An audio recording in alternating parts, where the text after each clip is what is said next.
Welcome, everyone. Hello, good evening. My name is Sarah Odsley, and I am the Writing Across Media Facilitator at Vermont Studio Center, which is an odd job title, but it really just means I have the pleasure of managing the writing program at Vermont Studio Center, and I also get to curate amazing events like this tonight. Thank you for joining us. If you're not familiar with Vermont Studio Center, a bit about us. We are located in northern Vermont in the town of Johnson, and we are a year-round international residency program for both visual artists and writers. Our campus is bisected by the Gihon River, and this time of year, the local vernacular, we call it stick season, which means that all the trees have lost their leaves, everything is brown, and it gets dark really early here where we are. So I do want to take a minute to recognize that Vermont Studio operates on land that has long served as a site of meeting and exchange among Indigenous peoples for thousands of years. And it is the traditional home of the Abenaki people, whom we honor and recognize them as the traditional stewards of the land and waters on which we gather. I am so pleased to introduce our three poets who will be reading for us tonight and also be in conversation. Cynthia Dewi Oka is the author of Fire is Not a Country, Salvage, and Nomad of Salt and Hard Water. She is the recipient of the Tupelo Quarterly Poetry Prize and the Leeway Transformation Award.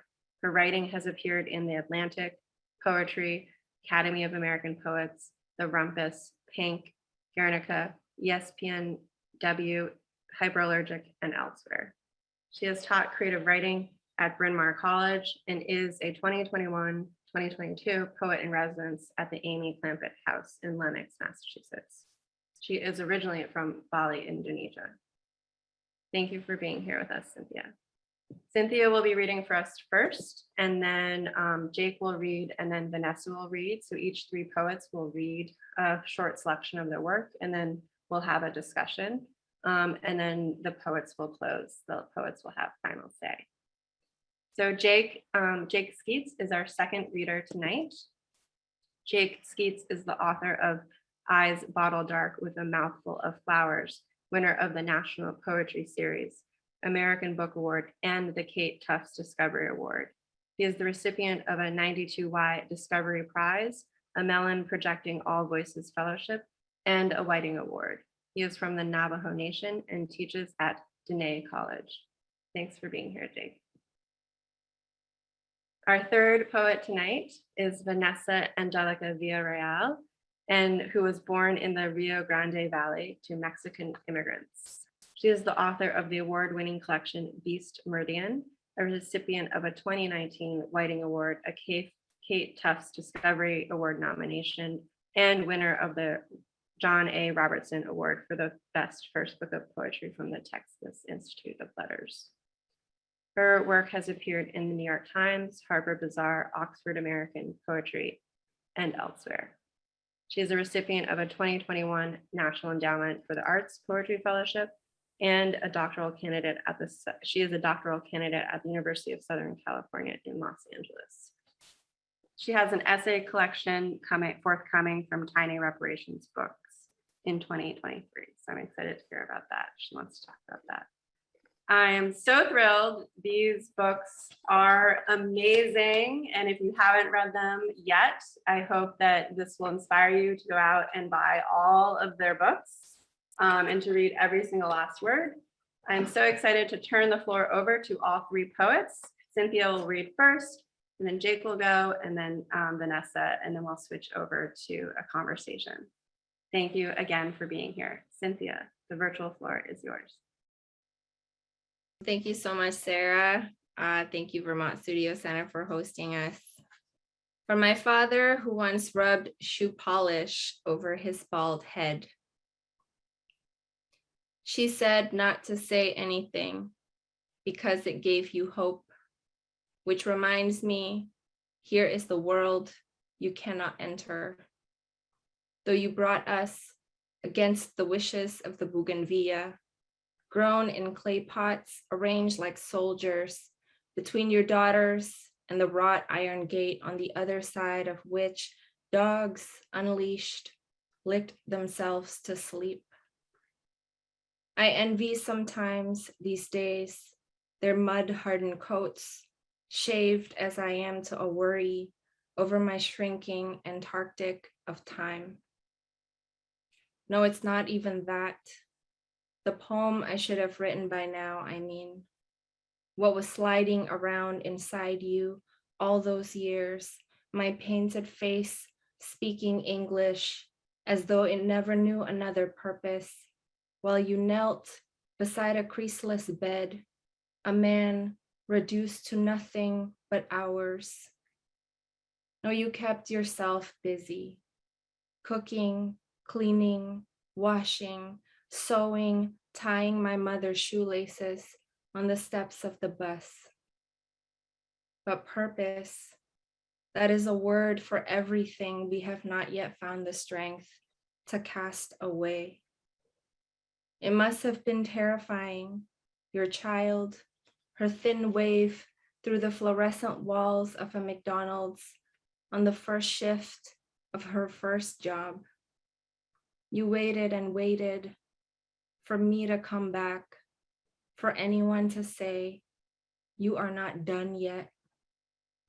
And while you waited, other things happened. Eggs spoiled, mirrors rusted. A child thought herself a dog and the rain clapped. I don't to this day question your version of events. When your grandson was little, my body attacked the hair on my head. It fell in fistfuls until I was half lunar. I felt close to understanding then why you did what you did. He is 16 now and refusing to cut his. All night I hear him talk with no one I can see in a world I cannot enter. He is not worrying about getting a job. He doesn't say, leave me be.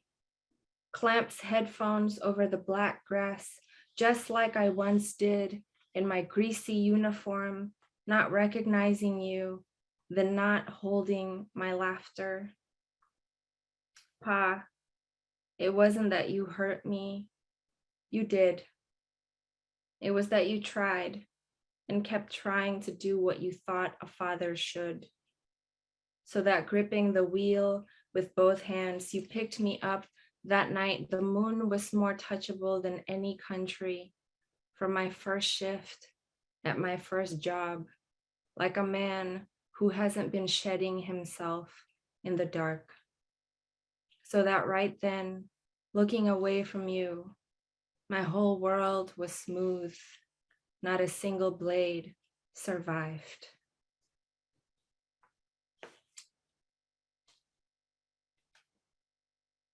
Protege, Part 2. Such small sorrows, these, the most honest things I own and have no use for.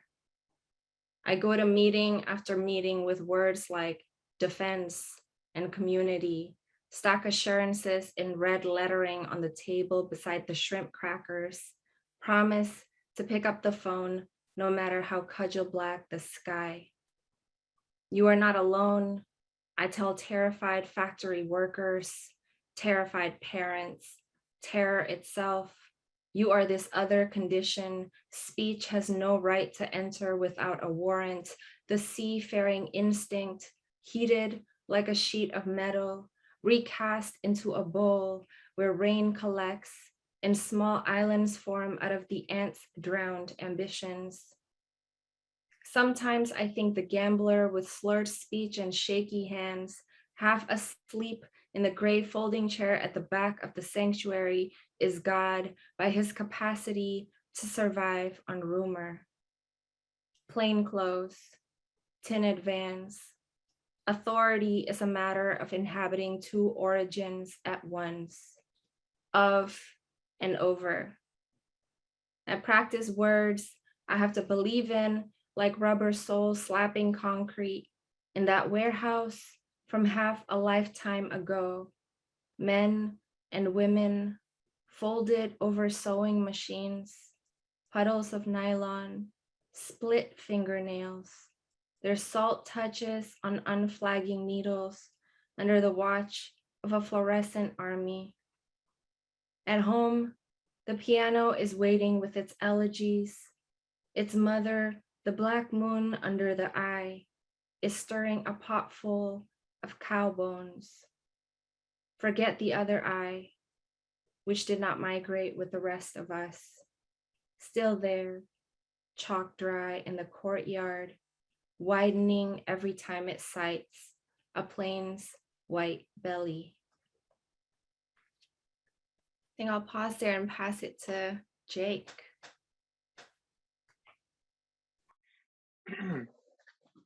Thank you to Vermont Studio Center and Cynthia and Vanessa and Sarah.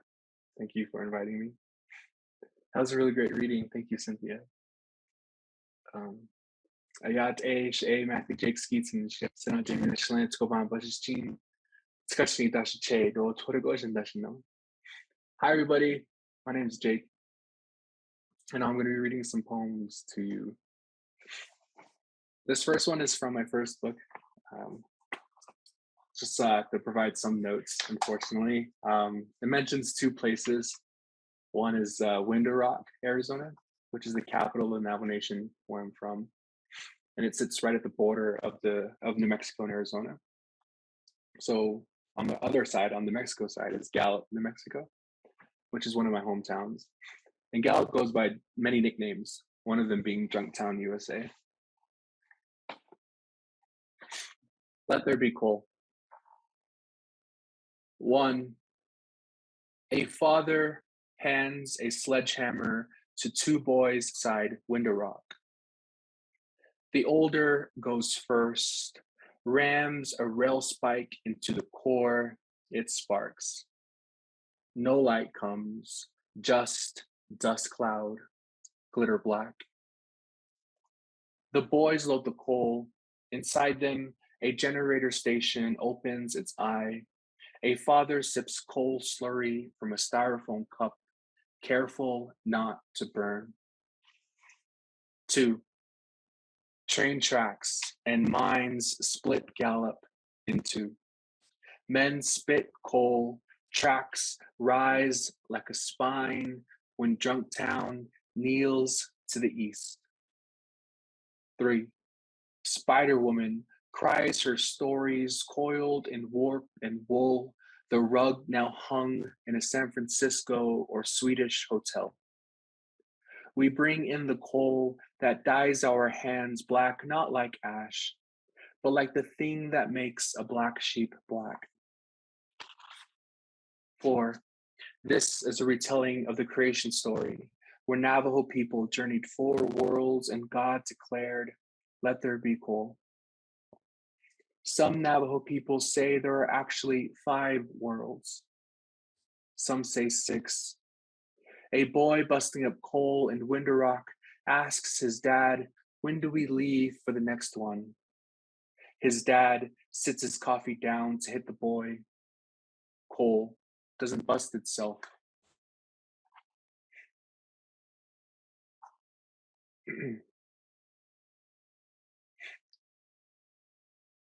And this next one is in response to the cover image. On the cover of my book is an Avedon portrait. And the figure in the portrait is actually my uncle, Benson James. Avedon took the portrait in 1979 in Gallup. And a year later, unfortunately, Benson was actually murdered in Gallup.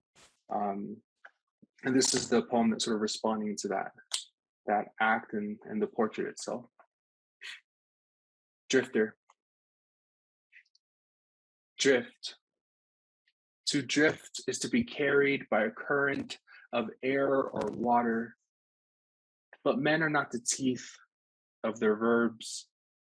They pry nouns open with a belt buckle to take a sip. Drifter. A drifter carried by a current of air or water makes his way from one place to another. See vagabond, see transient, see drunk, see a man with shoulder-length hair, dollar bills fisted, standing before a white screen. See his lips, how still, how horizon, how sunset. A train passing through. I tried to hug him through the spine.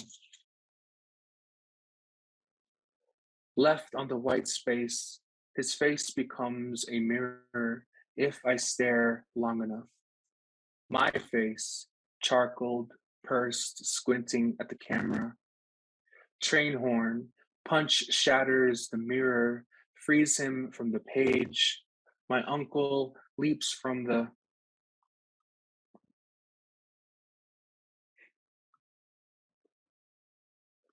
and I'll just read two more, then we'll pass it over to Vanessa. Thank you again so much for being here. So I'm gonna actually read just one more, and then I'll pause there. So this is a new work, and I wrote it in celebration of Lucille Clifton. Lucille Clifton wrote a poem called Sonoran Desert Poem after visiting Arizona. So I wrote a poem also called Sonoran Desert Poem in celebration of Clifton's work. Sonoran Desert Poem. 1. Coming to the desert for the first time, and the night turns over a millennia before you. Just say the name mountain. Of mountains, make more. Out of bird formations or drainage pipes, deserts build water, so drink the lightning. 2. So you have been here for some time. Velvet ants and paper wasps testify. Sandstone bones are left long under sage. Bones sculpted by sand. Sand that collects its legs in the atmospheric heat to storm and swallow an entire city. A city that too bills its water from fly ash. Drink from that now. The cactus wren finished the lightning. 3. There are those who come to the deserts because they have always been here. Wind coyotes grow thorns in the inches of light sunsets have. Of mountains, do not make a mountain. Reach for one and let it turn away from you. Like, yeah, thank you.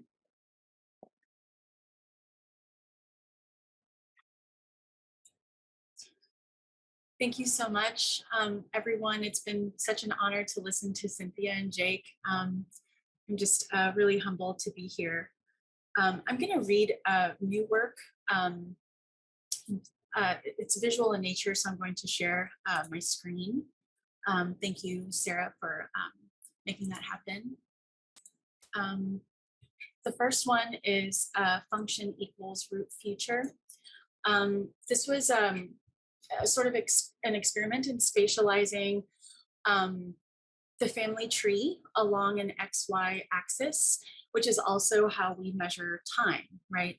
Anything to the left of the y-axis is representative of the past, which is disappearing, futureless, and anything to the right of the y-axis is real time, which is where we begin history, which is also conveniently spatialized into where the prime meridian begins, right? Greenwich time, England. This is also split into masculine, feminine, right? Just like a family tree would be. The matrilineal side disappearing and the patrilineal side taking us into the future. So I'll start here and maybe I'll talk about it a little more during the Q&A. Function equals root future. Year 0, matrilineal equals repeat, cycle, inherit, does not exist. 0 equals Garmin. Blooming ranch field, a throat packed with cotton, no choice but to marry her eldest off to the hoof-beaten storm. 0 equals Angelica. Escape the hoof-beaten storm, escape the garnet-eyed doctor, escape the stillborn country that pummels you to rags. 0 equals Sylvia. English synonyms for future: escape, amnesty, green card, possibility, dream, I promise, I will, I do, pregnant, labor, indebted, hospitalized, soul, provider, burden, loan, insufficient. 0 equals Vanessa. Witness this pattern now cycling into me again, lost eddies of time, lost again. I submerge my body in the river of unclaimed memory, swim again to its cervix and speak into the sea. I did everything I was supposed to do, and still an unbroken line of broken lines. 1 equals Joaquin. If someone is going to make it out of this dream alive, let it be you unbraiding from me. Let it be that this cord, its arcing line, when viewed from above, is an infinite field. And let the field open for you like a bell, its bend veined with the lace of new stars, and let each new star echo on earth as a blossom, bursting from the black, so that you, born from this blood-dark grief marbled with error, can still be perfect. Let every good beast carry you in its eye, open with wild knowing. And let every sagging telephone line carry my voice to you when I'm gone. When you're lonely or scared and in a sleep-soft drift, you'll think you hear me in the kitchen.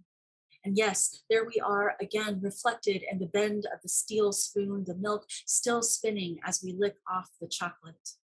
And there we are again in the rust-burnt dusk, embers whirling off the mountainside, the last sight we'll have of an ocean. And yes, I'm sorry.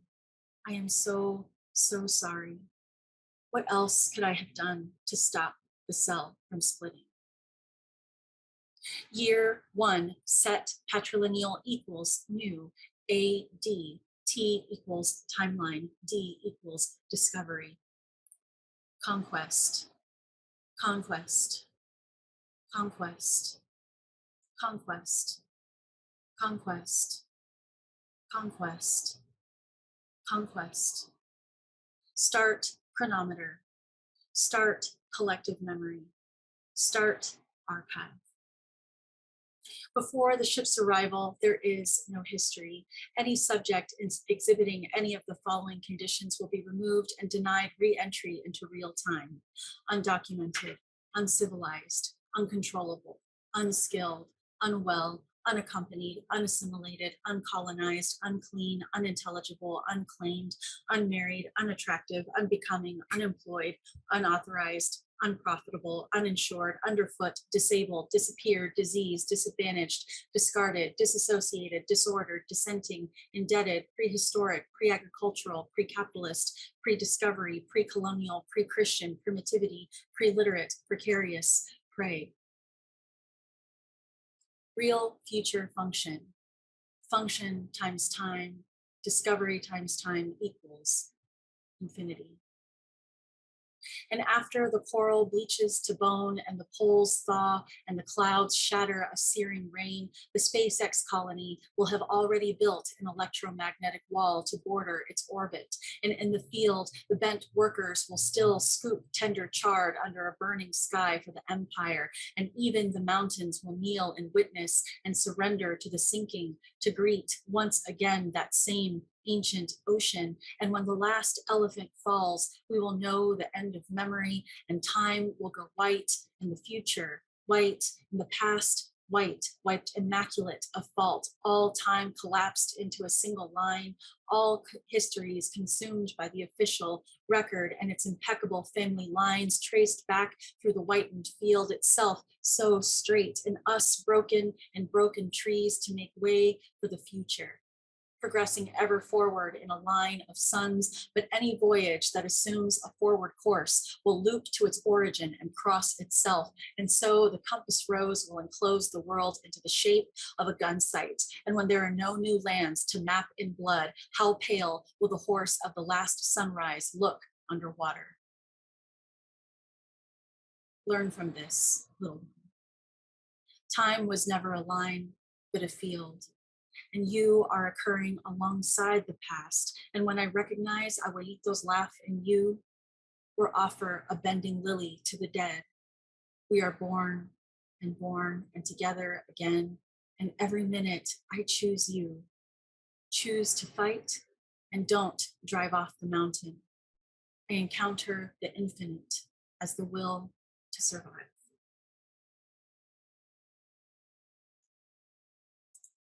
Okay, I think I'm just gonna do one more so that I don't go over time. This one's called Settlement. I flee to the edge of this country in the two-stag dark, stand on an escarpment, undoing itself in ash. Not yet a boy, I eat still the figs that bloat with inverted blossoms. When halved, sometimes a blonde wasp and called in its violet lobe. This, of course, is the dream body, eating its omen.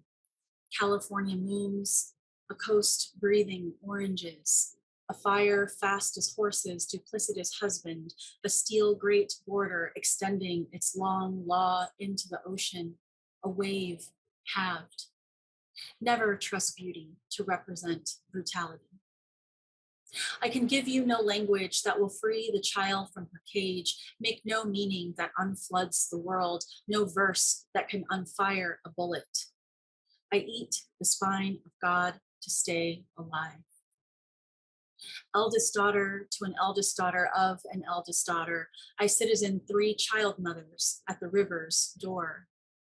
Obedient bruise root, rebel virgin, doomed bride. Translate passage. The girl abandoned in a sinking marshland will never be named in America.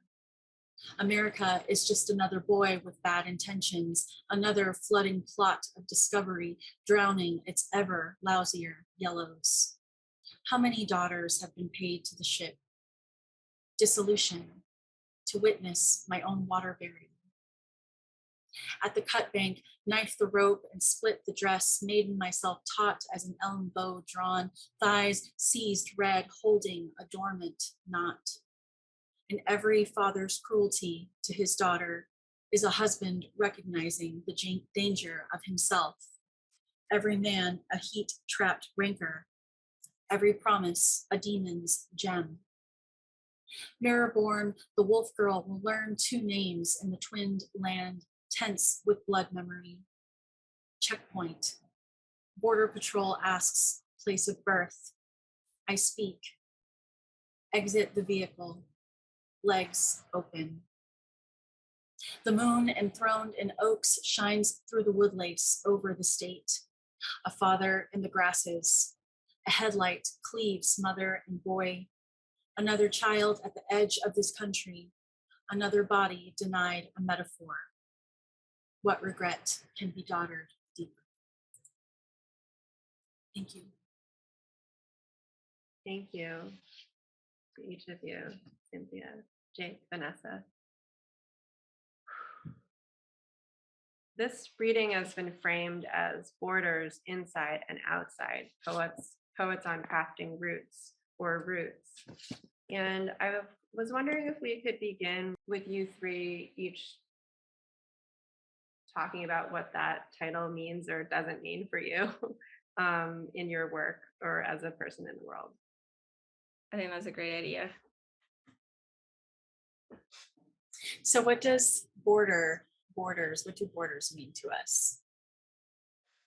I mean, I think just to kick it all off, there's the very sort of, I've migrated twice in my life, and there's the very kind of real material experience of it, just sort of the bureaucracy of it, the legalese of it, the physicality of like what it means to encounter uniformed officials of it, the sheer kind of like change in landscape, the ocean, I think, like the Pacific being both sort of its own space and like this very it's like a line in my life, if that makes sense. And but I also have been thinking a lot about how, the way class functions as a border prevents like return or not return, and settlement, like being in a, I think we when we moved to Canada, I mean, we moved to Vancouver, which is unceded territory of the Coast Salish peoples, and that is like a very live contest to this day, like between the state and communities. I think that's something, like there's these kinds of I feel like like there are encounters with borders that felt external, if that makes sense, and then like there's like internal borders, and I really like that visualization that you had, Vanessa, with the poem, because I've been thinking a lot about how, the how we think about the past and the way that it's bordered, like as the past in us. Like, when do I say, like, does the past end yesterday, or like does the past end 3 years ago? Like, when is the end of the past, or is it like 5 minutes ago? So I'll pause there. Like, those are some of the things I've been thinking about. Well, I definitely agree with the idea of borders sort of being present, or borders being present. I'm also very interested in sort of like the way borders are, one, sort of almost like hyper local to specific groups of people, where it's sort of like out your door almost. And then I'm also interested in the way borders tend to interact with this sense of temporality, right? The sense of past and future. And just I'll just briefly explain both. In terms of it being hyperlocal, I came to understand border when I was growing up. I grew up in Vandewagen, New Mexico, which is a very small unincorporated town that's just south of Gallup, New Mexico, right at the Arizona-New Mexico border. And Vandewagen itself is sits in what's called checkerboarded land. And that's really the result of the Dawes Act, which attempted to sort of break up Native nations into allotments and sort of one acre land plots and given to particular families. And so I grew up on the reservation, so it was technically reservation land, but just 3 minutes north of me was state land. And then just 3 minutes south of me was more state land. And then just so like 15 minutes east of me was federal land because of Fort Wingate. And then just sort of further down into all directions, there are different Native nations: Navajo, Laguna Pueblo, Zuni Pueblo. So I understand the way fences and borders work in this particular way, as it sort of being this local thing, that when I would drive to Gallup, I would pass through many borders. It's just a very interesting concept when you pair that with this idea of temporality, right? Because when you think about town or cities being somewhat, the progressive, or being the future, right? Or being, civilization, and the reservations sort of not being seen in that way because of just the stereotypical Native representations, right? You're sort of then traveling through time almost, right? In this short little drive from my home to the town to civilization, right? So I would sort of go through time and then go back in time. And it was also sort of also mirrored in that when people talk about, American progress, they're always talking about this idea of, we don't want to end up, being sort of destabilized, or, not having any laws or anything like that. And they sort of reference to these things like reservations or things like that, where there's no freedom or something, or where there's not access to luxuries or access to amenities, right? So it's kind of like also a kind of future if we don't stay on course with like manifest destiny. So I think that's the way of understand border, or understood border, or seek to understand border. I'm not sure, but yeah. Yeah, Yeah, I've been sort of thinking about border as a function of time, because borders are not permanent. They're not static through time. When we think of the deep past, deep time, when the Earth was essentially borderless, there is no sort of construct of the nation state to structure time, right? So all of the past gets flattened into like millennia, right? Gets flattened into the sort of flat disk of the past, and we are creating the future. And that's the lie of Western consciousness. I wanted to make that poem sort of exist on this idea of the Cartesian plane, which is actually an interesting concept when you think about who Descartes was and what he was trying to do. The I think, therefore I am guy. He was essentially the one who gave us dualities, right? Like he gave us the Cartesian plane, X, Y, you versus me, here versus there, male, female, light, dark, and when you start to plot reality on these planes, you give it a value. And so what is disappearing is this negative value is feminized. And what is here, measurable, empirical data, things that are provable, that is where empire sits, right? And going forward in time and going up like economies do. And so I don't know, I just feel like borders are a function of West.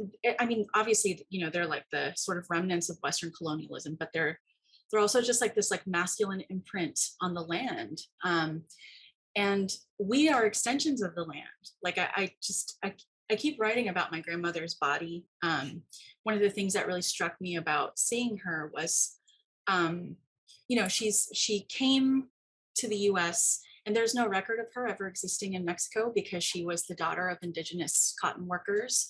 And the only way they exist is through these Catholic census rolls, right? And so anytime I try to look for her, I've tried so many different names and combinations of names. I can't find her. The only thing that exists is her death certificate because she was an experimental patient at MD Anderson Cancer Center. And she had this open hole on the side of her body where, they put catheters in, and then they had to make another route for another catheter. And she had C-section scars that started from her sternum, because they used to do them like this, like, because she had so many miscarriages, and she would have C-section scars from her sternum all the way down. And she had multiple, so like they were like this. And I just remember thinking, like, as I was like I'm working on this new manuscript, that before there were such things as borders, our bodies were extensions of the land. And so those C-sections, were crossings that were on her as much as they were on the land that she inhabited, right? And yeah, I don't know. You said, Cynthia, that the Pacific is like this line in your life, the Rio Grande, Rio Bravo, right? That is an embodied line. It splits my American self with my Mexican self, my future self with my past selves, my family. And it's ever widening. It's a border that creates an emptiness where once there were people, family, memory, where there was memory. So the border is like a terrible violence to me. It's an eraser. I also like really hate that bodies of water, like rivers, function as natural borders. I feel like water would not want to do that. I feel like water would not want to function to separate the land in the ways that we make it separate the land. So there's just some thoughts that I'm having about borders right now, and the nature of reality. So I'm just kind of thinking about what you're like this relate, because I feel like there, for those of us who like, I believe all of us actually speak multiple languages, and and how like language itself as something that extends from the body, as something that resides in us, as something that makes it possible for us to make things like this. The ways that they also, that they are bordered and they are borders. Sometimes I feel like there is also this kind of relationship or this demand, I think, that I have felt. I don't want to speak for y'all, but like I feel like I have felt a kind of expectation to like make my people like discoverable, to bring them into the light of civilization for contemplation, like through the through the function of English, through the function that I speak English. And so I feel like I'm constantly like thinking also about just like how I am inescapably also kind of reproducing that, if that makes sense, like those tensions, and also trying to figure out like how do I then make, and I think, you know, like when Sarah and I were thinking about like we're talking about like the title for this event, like thinking about, okay, like if a border is a line, can a line also, can it be transformed, you know, into like a passage, into like a route, and also like a route like that goes sort of below. And it is, you know, it's like I feel like that it's like it's both an emotional and sometimes it feels even like a mystical question to me, because precisely so much of the past, as you said, you know, kind of gets put into this flat disc, gets disappeared, quote unquote, or becomes something like what you were saying, Jake. It's like something we have to like travel back to, where things are not shiny and glossy. And this is like definitely something that felt very, very present, like on the West Coast, like in Vancouver, because like people are always talking about it as like a futuristic city. Like it was just like, it was like literally part of the way the city thought about itself, was as, you know, kind of, we are presenting an example of like what the future could be if you were lifted out of like the dark. Anyway. I think one way that sort of one way that a route is created is probably not the way that we would want, right? I feel like surveillance is a big part of the border, but not in the way that we want, right? It's sort of like from power to those not in power. That's their surveillance, right? And that acts sort of like as a route through this particular border. So much so, right, that surveillance becomes then a kind of way that we can pass through these particular things through this border, right? So for example, Cynthia, what you're talking about, we want to be seen, right? So we use English as a way to be able to be surveyed almost. Right. And then if you're talking about like a physical border crossing, right? And crossing through border often is an act, you're going through all these different types of surveillance. That's sort of ongoing and happening. Yeah.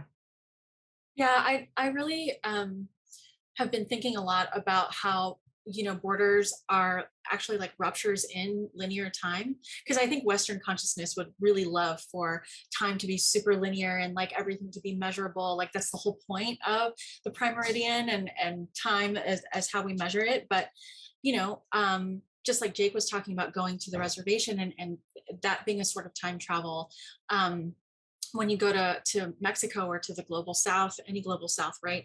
It's like they're always a decade behind. You know, their technology isn't quite up to par.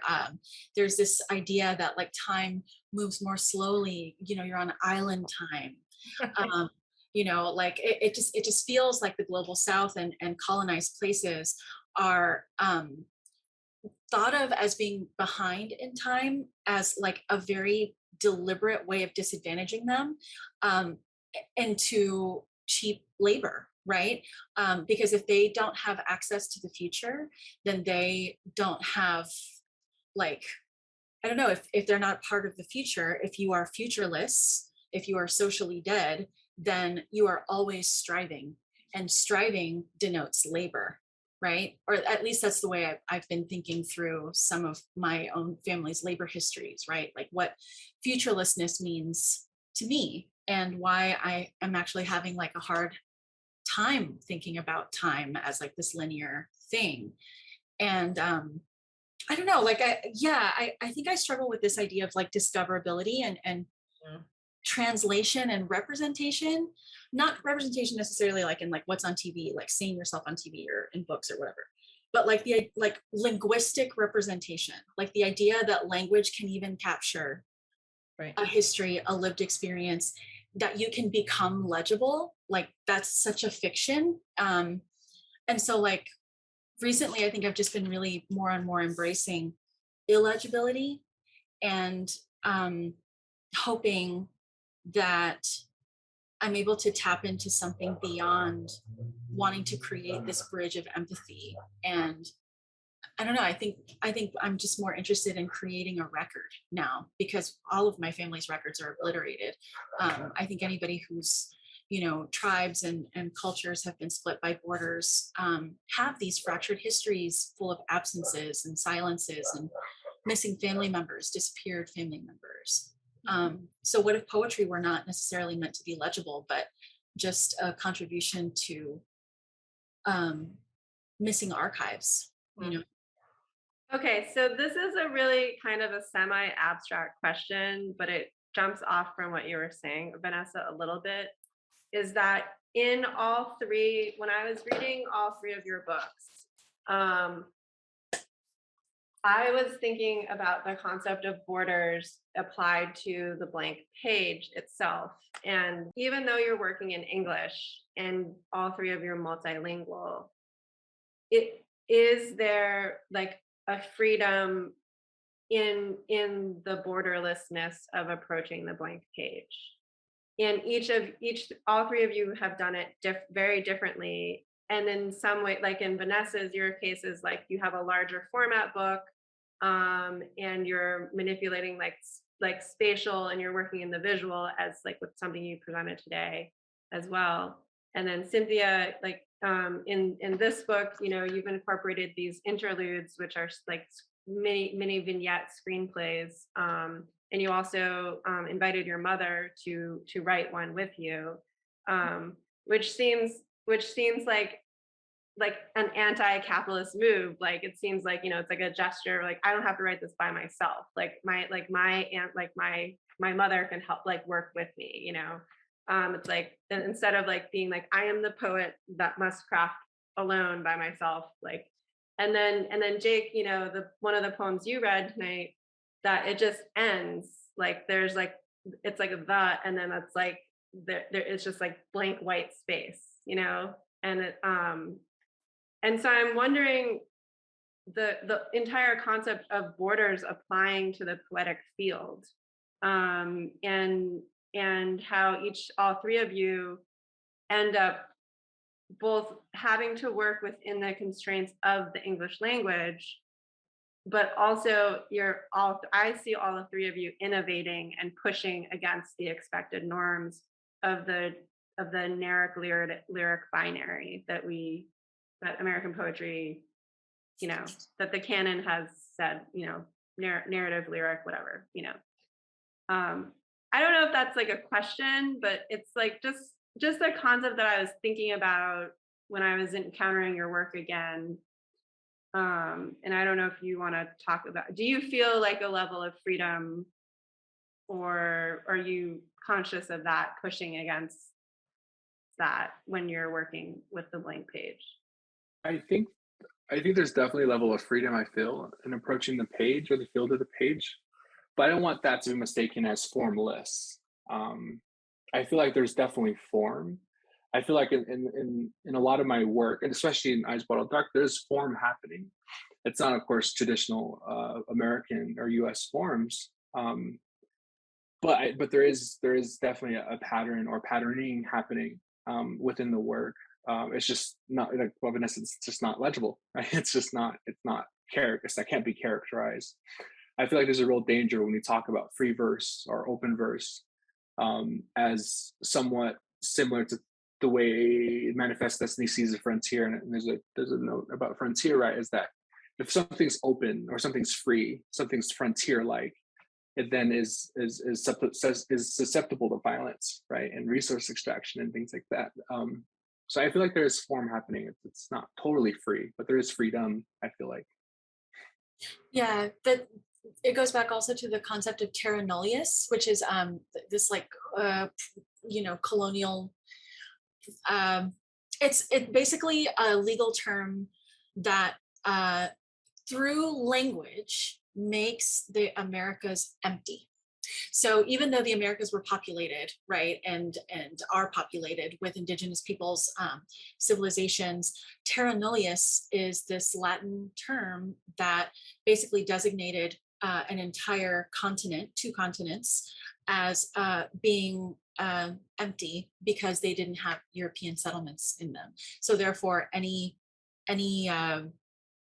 colonial project was essentially given a blank slate through terra nullius. It's actually a really violent term, interesting historical term if you look it up.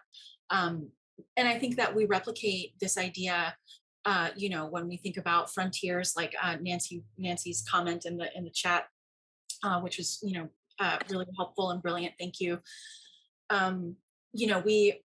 We throw around the word discovery a lot, right? Like when we think about, oh, I discovered this new band, even, like this idea that, the world lays bare before us, and we take the credit for naming it, discovering it, as if it didn't exist because it didn't exist for us, which is an inherently colonial position that you take with anything, right?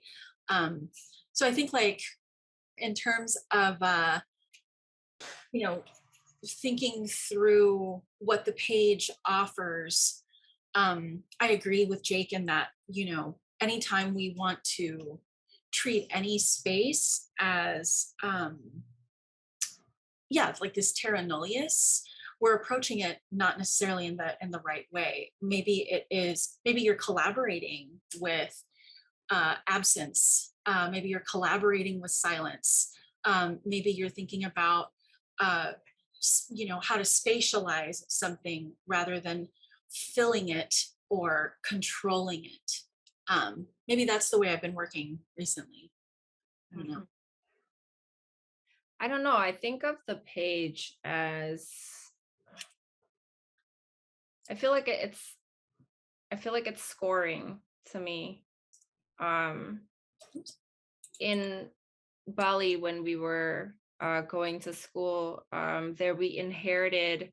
So in my hometown, like all of the kids, like every year, we would be trained on how to make art in a particular way.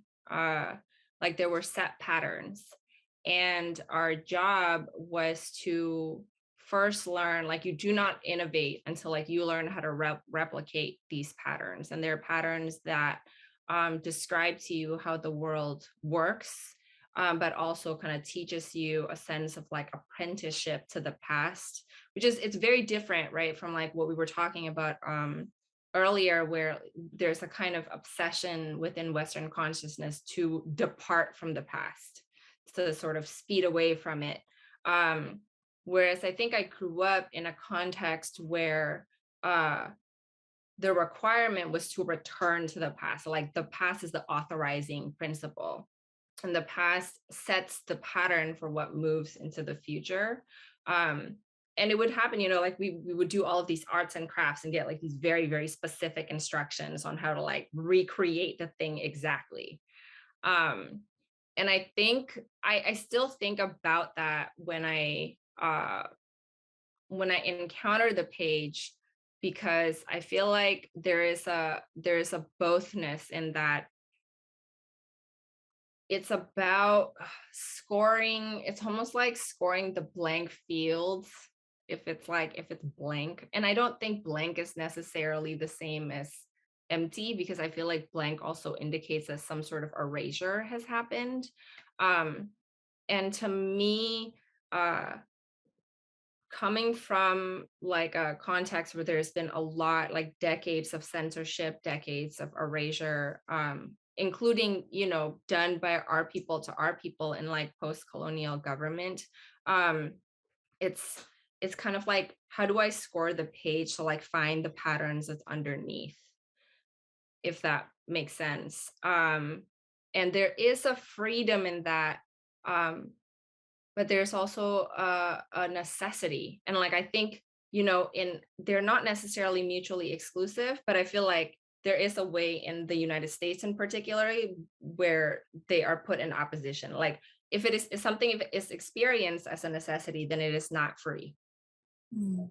Right. So like, because we need to wear masks, we are oppressed. Like, I mean, that's like literally like a thing that's happening in the world. And I think that there are other modes of consciousness, of inherited knowledge and wisdom in which those things are not separate, because freedom is a necessity, and necessity also sort of like creates the conditions within which freedom can be experienced. And so I feel like that's what I don't know that I come to the page feeling like I will be more free here, or like I will, if that does that make sense? But it's like I feel like that just happens to be like the medium that I have, but there's like something older and also something that I cannot explain that drives me to like need to dig into the ground. And the page is sort of like, that is the ground that I have access to. Because land, you know, has been like, land continues to be a space that I feel like it's difficult for me to like figure out exactly what my relationship to it is, if that makes sense. Like I feel like a guest everywhere and not necessarily always a welcome one. Yeah. Sorry, I'm just thinking.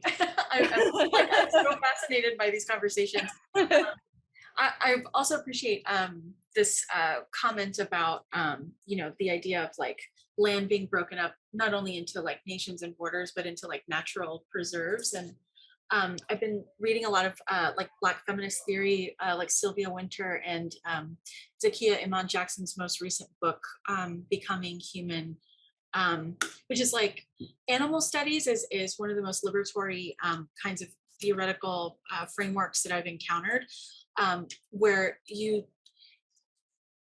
exit the human, because the human, the idea of the human is already creating this false binary between the self and the land, the self and the animal. And that's where we begin to get, you know, borders, time, language. So if you exit being human and you start to think of assemblages, right? So like I'm currently on unceded Tongva Chumash lands, and I'm not part of a neighborhood. I'm part of an assemblage that includes, you know, coyotes, that includes, you know, bougainvillea, that includes, right? So they're geographical assemblages that remap the land beyond these ideas of the nation state, right? And refuse constructs of Western consciousness to reclaim, you know, this broader, more animal consciousness, because so many of us were not treated as human until we started asking for human rights. But this position of constantly being in the form of asking, right? The immigrant is always striving. The non-human is always asking for rights. You just get locked into this hierarchy, into this position. And so, yeah, so animal studies has really become kind of where I want my writing and my research to go, to sort of redefine consciousness and how poems can do that, how language do that. I don't know, we'll see. I'm always thinking about the problem of context, of like, how do I bring context that does not exist onto the page? 9 out of 10 times, like if I really want to get into like deep into talking about poems and talk about the poems themselves, it's almost like this is what needs to happen, like this context. and that is like how I think there's always negotiation with that, because I feel like I do have to like the page also asks me to reduce myself, because I cannot make up with a poem the absence of like you know, our history, our literature, our representation on the media. Like I cannot like undo the images that like so many people all over the world have incubated in themselves for like decades of what Bali is, what Indonesia is, because of it's like Europeans and American imaginations of what we are, because of Clifford Geertz and Margaret Mead and like all of the people who write about us and then have incredible like, you know, academic careers as a result, while our people were required to kind of be a cultural museum, if that makes sense. And so I think about space as like, I'm like, how do it gets real practical for me. I'm like, how do I pack in as much information as possible? Or how do I signal that this is not everything there is? How do I make a line behave like emotionally is like a really big question for me, because there's so much that cannot be said. There's so much that can't go into sort of the language itself. So I think that's something I think about a lot is, yeah, if the page is the kind of like site of archaeology, like for me personally, like how many ruins can I unearth, you know, in a single page?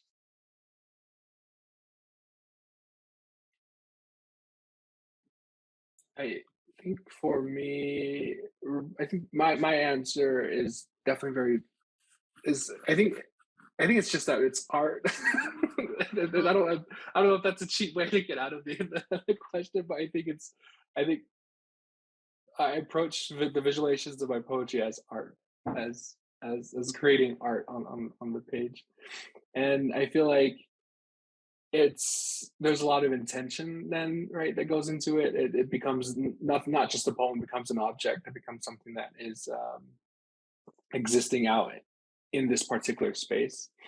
And if you're coming from like a Diné or Navajo way of thinking or living or doing, everything should be done with intention, right? That you don't just waste things. Everything becomes a kind of resource, so that things that you produce and create and say also should in some way be intended for a particular thing, to do something and physically exist in the world. So that's what I wanted the book to sort of try to do. And that's what I was sort of creating those spaces, using the margin, using the spine of the book as much as possible, because I wanted it to be this tactile thing. Yeah, in my book, you know, I didn't grow up with a lot of books. You know, texts that I grew up with, my dad's a musician, so I grew up with a lot of record covers and cassettes, you know, with lyrics, you know, the cassette that would like open up with like lyrics, and it would have like certain typography symbols to indicate, you know, something in the liner notes, whatever. Telenovelas, rosary cards. I was raised Catholic in a very Mexican indigenous way. All my family were curanderas, and so it was Catholic prayer, but indigenous ritual with herbs and oils and you know, just ways of healing that went beyond you know, traditional medicine. And so in my book, again, you know, I think I had the same concerns that Cynthia had, you know, with context. It's, you know, if I write a straightforward sonnet or a ghazal or sestina, I am working within a logic of language that is fundamentally academic, you know, European. And while I appreciate the sort of sonic structures that, you know, the form can impart, and there are like little hidden sonnets in my work. Like sometimes I'll write a sonnet and collapse it into prose, or I'll write a sonnet and then take out words, like because I do appreciate the structure, the architecture of sound that it can provide. but I just wanted my book to be full of this detritus of my life, rosary cards, liner notes, and photos, right? And those are my forms. And it creates a kind of living altar of language, so yeah, those are my forms. That's how I approach the sort of visual elements in my writing. Or if I want to, like with Root Future, thinking through divorce and like this pattern in a family tree that is mostly matrilineal, right? Like a lineage of single mothers or absent fathers, and how that's an inherently colonial family structure, that exists despite the nuclear family, right? You can use visual elements to represent those losses. So yeah, so those are just some things I try to make art out of, like Jake said. Thank you for being here, all three of you tonight. Thank you for the audience. I hope that you all three would like to read one more poem for us to close out the night tonight, so your words can hover in the air. I love all three of your books and your work, and I'm happy that all three of you are writing and in the world and thinking about these things. So Jake, then Cynthia, then Vanessa, and then we'll close. Thank you so much for being here. Thank you again so much for inviting me. Thank you, Cynthia, Vanessa, Sarah, for the work. Thank you all to the audience for being here. I'll end with this new one. This was just published a couple of days ago, I think. And they originally asked me to talk about the environment, and instead I talked about, I guess, the universe in general, because I've been really inspired by the open universe theory, and really looking at what it means and sort of thinking about time and field and things like that. This actually was supposed to be an essay, but I turned it into a poem instead. So it's called Kea, which means land in Dene, Sod, which is word in Dene. Kea, Sod, toward an open poetics. In this essay, I will locate the land's locution, shimmer inside a word's mineral, make my home sentence twine, turn possessives into antiquated vocabulary. In this essay, I will leave this place. The desert is no sea, its glimmer only black rock, knelt at the sky case, a chimney of sun tar and asphalt. Beneath the rake and roll of cactus and canyon seed, spring dew taunts tarantula and scorpion, parched in a midday temperature high for springtime or late fall. In this essay, the desert is a love letter. There is no sea. A desert undertow is thirst. Its riptide a dust devil, fairy wind on the San Juan Basin. The light casts its name in tarmac, swarm, and memory. In this something other than essay, somewhere there is a fire about to happen, or is happening, or has happened. In this, I will. This is the high deserts, i.e., a place with light. So much of it we forgot how to look. In this desert, I will light the hardened meadow with a technology so ancient we call it language. This is what I mean. The field steps pinked onto a hairline road, the sun washed on morning needle and wrestled sap. It was an early frost, followed by late heat. There are no rules or boundaries out here. The trees at the tree line are only a border if we say it is. The same goes for river or alcove. If the lights go off any one moment, would we fear the darkness? In it, we can't see the cornfields empty of corn or weeds growing in an abandoned mine. In this darkness, I will write another love letter to winter and call it by its real name. Language, after all, is the only sound it can hear. I will say I am from here, this desert, a home. I refuse to let a border town be my name. Where are you from? They'll ask. Ha dan sha na na na. Here, I'll say, everywhere. Thank you. Thank you, Jake. I loved that. And I also want to write it on my mirror from here. Anyway, thank you.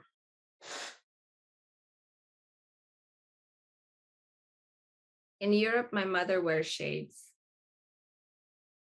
so I can't see her eyes when I'm taking her picture at the prison Gracht Canal, and the breeze of the evergreen windmill in Zandam, turning out brightnesses for centuries dead Rembrandt, with the deck overlooking farmland so vast and flat, I almost mistake them for inevitability. Under titanic walls of 3 different cathedrals, all named for a single man, Bavo, the no-good soldier who got himself sainted for redistributing wealth he married into. Then one for an emperor whose posthumous application for sainthood was not approved by the Pope, and who had instead a golden bust made, into which later his skull was deposited so that it could be carried ahead of each of his successors on the day of their succession, on a carpet I imagine is red as an emblem of his presence, or rather his continuing authorizing principle for those who would kill or let die, save or let live, the citizens or not of empire. My mother decides she too will walk through the white heat of Europe inside a kind of bust, shawl, hat, sunglasses like black moons floating on her face, which makes me think of the surface of water, tamed, no longer subject to tides, which is everywhere here. You can't miss the whooping men, women in bikinis goldening their bodies amid a firework of water on a plain Thursday afternoon. Water that from the bridge, the boat engine seemed to gash, the gaseous-strewn bits of lace, before the skin shuts again, brown and inscrutable. My mother, my newly adopted habit of standing in narrow lanes in front of windows with curtains drawn aside to mentally catalogue types of furniture, books, how a woman slips on a blue dress and considers her shoulder bones in the mirror, the dog napping, a father slitting grilled fish for 2 small children who stare back frowning, perhaps a little afraid of the tan, black-haired woman blocking the sun's pilgrimage into their kitchen. Once we were forced off the barely existing sidewalk by a plastic gate around a woman and her baby who were sprawled on the straight curb just outside a dim, narrow house. More than once, there are men young and muscled, quite beautiful really, very Joel Kinnaman. Maybe they're all related, these guys. If not by blood, then by money. If not money, then a secret boot camp for beatific men or some other clandestine inheritance. Lounging in briefs among deliciously disheveled sheets, one hand around the neck of a beer bottle, while the other hovers over a screen where I imagine they're tracking stocks like soft rabbits, or whatever it is rich sculpted men do on hot summer afternoons with the French doors thrown open to an envious world. And I do mean beautiful, in the sense that even statues of once living soldiers stationed to stand on the ledge of a castle tower to watch the night, which must have been so much more invincible than with nothing but stars in it, have also been cast in gold beside kings on horseback and swans and angels and disciples of Christ in a desperate front against tarnish.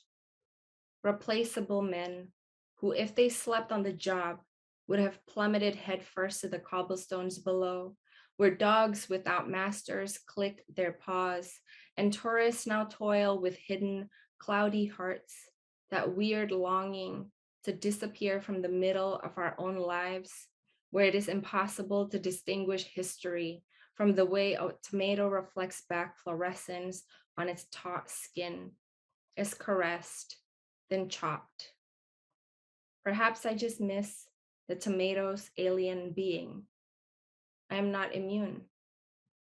In Charlemagne's cathedral in Aachen, I run my fingers over blue-veined marbles, marveling at their cool confidence.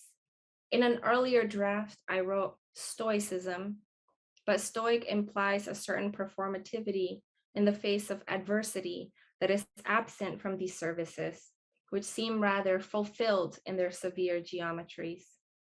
And of course, we learn of the repairs, revisions really, given how much has been added, how much taken away, tiles, chandeliers, stained glass, but especially scenes along the wall, circling the apse where centuries have rubbed away arms, legs, faces, torsos from the most recently painted Byzantine, because I was listening to the tour guide, version of the Holy Community. It's almost a joy. What they call unrecoverable, I call almost gone. My mother drops €1 into a metal pot and takes off her shades before lighting a single candle to stand for her daughters, grandson, sons-in-law, and last living sister. Maybe that's all God is.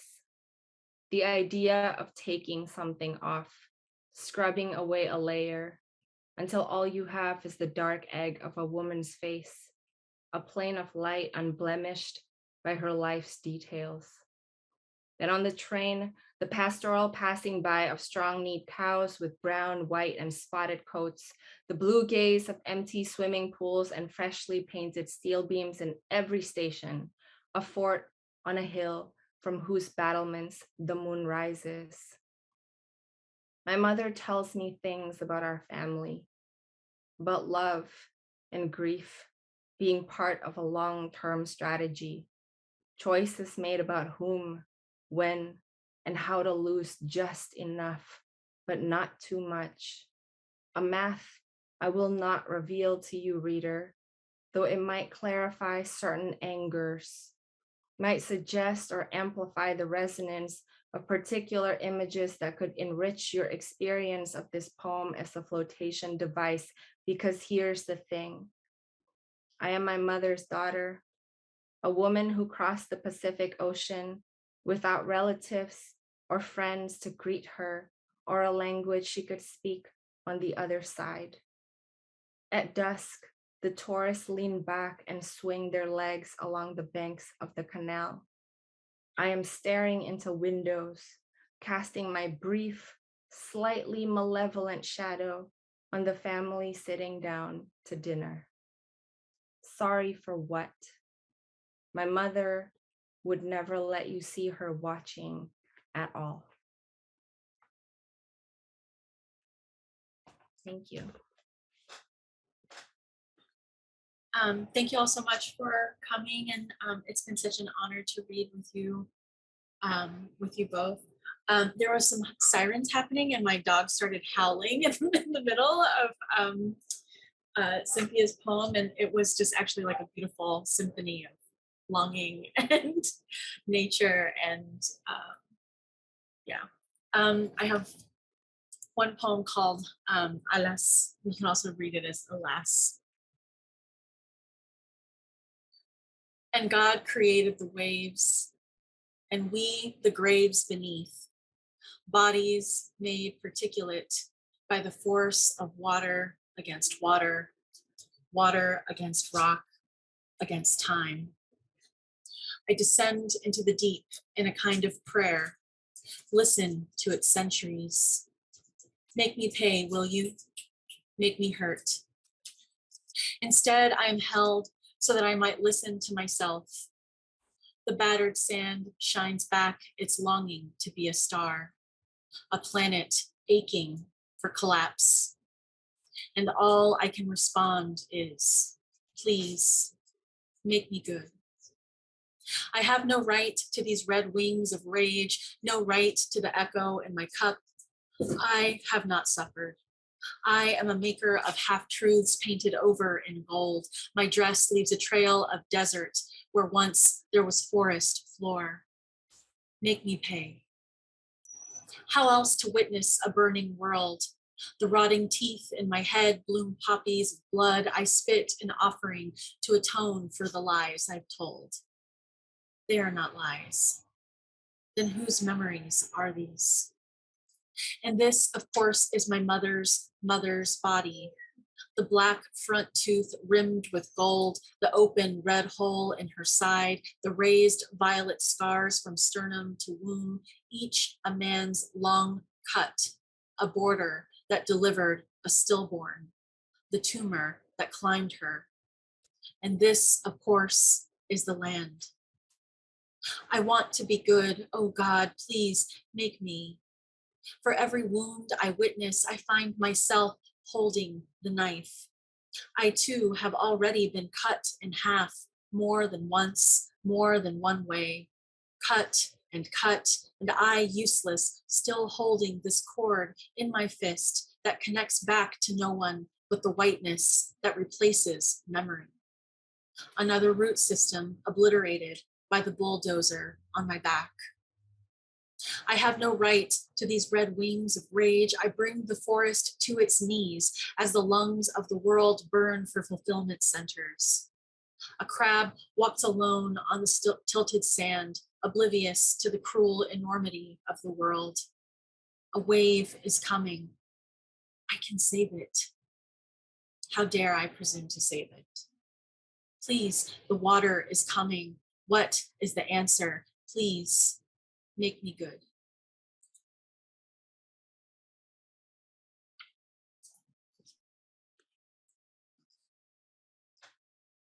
Thank you, Cynthia. Thank you, Jake.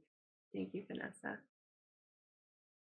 Thank you so much, Sarah. Thank you, Jake. Thank you, Vanessa. Thank you. Bye, everybody. Bye, everyone. everyone. Have a good night. Thanks, you too. Bye. Bye. Thanks for coming.